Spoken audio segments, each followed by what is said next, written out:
আলহামদুলিল্লাহ ওয়াসালাত ওয়াসালামু আলা রসুলিল্লাহ ওয়া আলা আলিহি ওয়া আসহাবিহি ওয়া মান ওয়ালা। যারা যেখান থেকে দেখছেন সবাইকে জানাই আন্তরিক সালাম। আসসালামু আলাইকুম ওয়া রাহমাতুল্লাহি ওয়া বারাকাতুহু। একবার ইমাম আবু হানিফা রহমতুল্লাহ আলাই মদিনায় গিয়ে ইমাম বাকের রহমতুল্লাহ আলাইর নিকট উপস্থিত হলেন। ইমাম বাকের রহমতুল্লাহ আলাই ছিলেন হযরত আলী রাদিয়াল্লাহু তাআলা আনহুর বংশধর। ইমাম আবু হানিফা রহমতুল্লাহ আলাই সম্পর্কে বিভিন্ন লোকের বিরূপ সমালোচনা শুনে তিনি তার উপর নেগেটিভ ধারণা রাখতেন। ইমাম মোহাম্মদ বাকের রহমতুল্লাহ আলাই অত্যন্ত বড় মাপের একজন আলেম ছিলেন।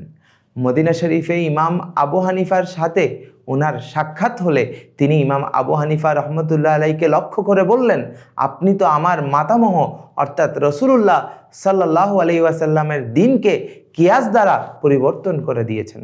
ইমাম আবু হানিফা রহমতুল্লাহ আলাই অত্যন্ত বিনয়ের সাথে বললেন, আল্লাহ তাআলা আমাকে ক্ষমা করুক, আপনি মেহেরবানি করে বসুন যাতে আমিও আমার বক্তব্য আপনার সামনে আদবের সাথে পরিষ্কার করতে পারি। কেননা আপনি আমার নিকট এমন সম্মানের যোগ্য যেমন সাহাবায়ে কেরামের দৃষ্টিতে আপনার মাতামহ অর্থাৎ নবী করিম সাল্লাল্লাহু আলাইহি ওয়াসাল্লাম ছিলেন।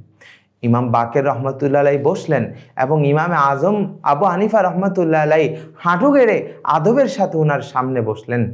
তারপর ইমাম আজম আবু হানিফা রহমতুল্লাহ আলাই বললেন, আমি আপনাকে কিছু বিষয়ে জিজ্ঞেস করতে চাই হজরত, আপনি আমাকে জবাব দিলে আমি আপনার নিকট কৃতজ্ঞ থাকব। ইমাম আবু হানিফা রহমতুল্লাহ আলাই প্রশ্ন করলেন, পুরুষ দুর্বল না নারী? তিনি বললেন, নারী। ইমাম বললেন, জিহাদে গনিমত নারীরা কত অংশ পায়? তিনি জবাব দিলেন, পুরুষ 2 অংশ, নারীরা 1 অংশ। ইমাম আবু হানিফা রহমতুল্লাহ আলাই বললেন, এই হলো আপনার মাতামহের ফরমান। যদি আমি হুজুর সাল্লাল্লাহু আলাইহি ওয়াসাল্লামের দ্বীনকে পরিবর্তন করে দিতাম তবে কিয়াস অনুযায়ী পুরুষকে 1 অংশ দিতাম এবং নারীকে 2 অংশ দিতাম, কেননা নারীরা পুরুষের তুলনায় অনেক দুর্বল। ইমাম আবু হানিফা রহমতুল্লাহ আলাই পুনরায় জিজ্ঞেস করলেন, অনুগ্রহ করে বলুন সালাত উত্তম না সিয়াম? তিনি বললেন, সালাত। ইমাম আবু হানিফা রহমতুল্লাহ আলাই এবার বললেন, এই হলো আপনার মাতামহের বাণী অর্থাৎ রসুল পাক সাল্লাল্লাহু আলাইহি ওয়াসাল্লামের বাণী।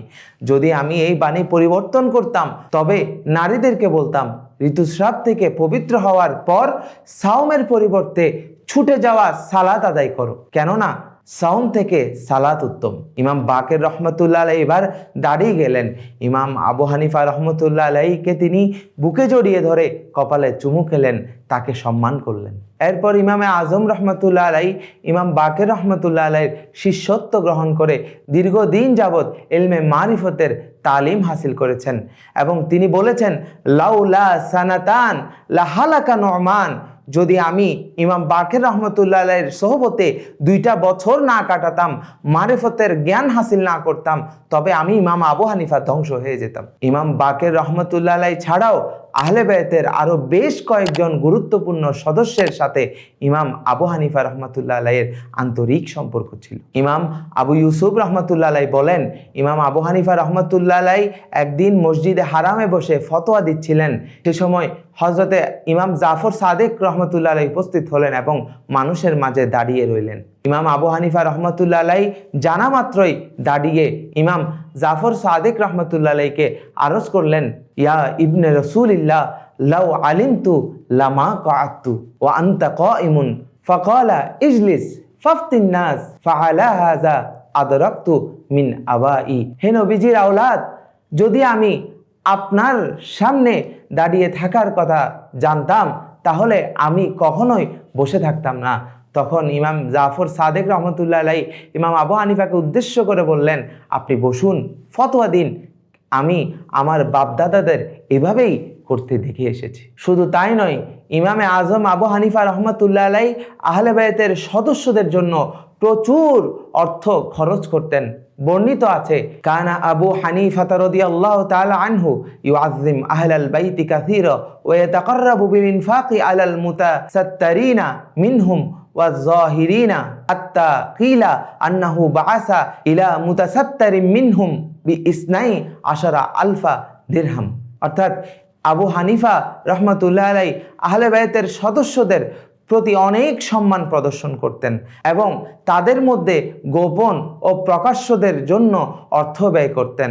এমনকি বলা হয়েছিল যে তিনি তাদের মধ্যে গোপন একজনকে 12,000 দিরহাম পাঠিয়েছিলেন। পরিশেষে বলতে চাই, ইমাম আবু হানিফা রহমতুল্লাহ আলাইহির জীবনের অন্যান্য দিক নিয়ে কম বেশি আলাপ আলোচনা থাকলেও ইমামের সাথে আহলে বায়তের যে আন্তরিক সম্পর্ক এবং যোগাযোগ ছিল তা নিয়ে চর্চা করা, লেখালেখি একেবারেই বাদ দিয়ে ফেলা হয়েছে, যেন এটি ইতিহাসের পাতা থেকে মুছে দেওয়ার একটি সূক্ষ্ম ষড়যন্ত্র।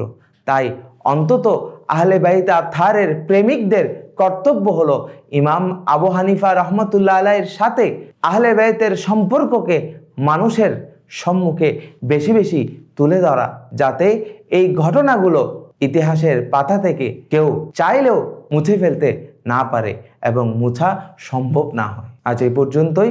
ভালো থাকুন, সুস্থ থাকুন। আসসালামু আলাইকুম ওয়া রাহমাতুল্লাহি ওয়া বারাকাতুহু।